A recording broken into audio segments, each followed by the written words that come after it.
किसी शहर की जनसंख्या वर्तमान में 5,000, पुरुषों की संख्या में 6% तथा महिलाओं की संख्या में 14% की वृद्धि हुई तथा 1 साल बाद शहर की जनसंख्या 5,540 हो जाती है।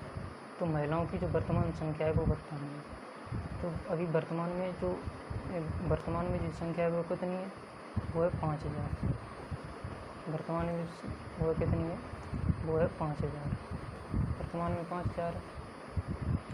फिर वो कह रहा है 6, जो पुरुषों की संख्या है उसमें 6% की वृद्धि होती है। पुरुषों की संख्या में जो मेल हैं, मेल में उनकी कितनी भाई 6% तो होगी, लेकिन 8% पुरुषों से अधिक होगी। फिर वो कह रहा है कि 1 साल बाद जो शहर की जनसंख्या है वो 5,540 हो जाती है। यानी पहले कितनी थी? 5,000। अब कितनी हो गई? 5। पहले जो जनसंख्या थी वो थी 5,000 और अब कितनी हो गई? 5,540। 5,540। तो 1 साल में जो वृद्धि हुई वो कितनी हुई? वो 540 की हुई है। तो ये जो 540 है वो क्या है? वो एक्चुअल ग्रोथ है। तो 540 है एक्चुअल ग्रोथ है। तो अब देखो, तो 5,000, अब 6% तो मेल बढ़े और 6% फीमेल बढ़ी। यहाँ पर 6% मेल और 6, अब 5,000 का 6% निकालो। 5,000 का 6%, 5,000 का 6% कितना होगा? 300। 5,000 का 6% कितना होगा? 300।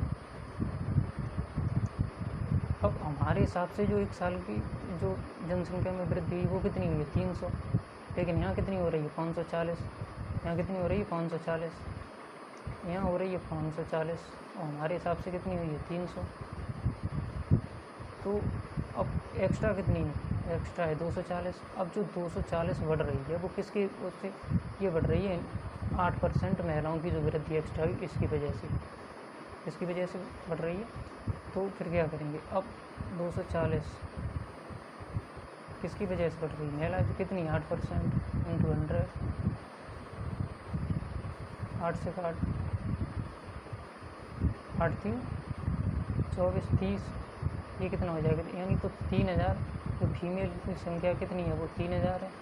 और वहीं अगर मेल की बात करें तो मेल कितने? मेल हैं 2,000। पूछा किस पे? वर्तमान में महिलाओं की संख्या, तो महिलाओं की संख्या कितनी है? 3,000। 3,000 हमारा आंसर।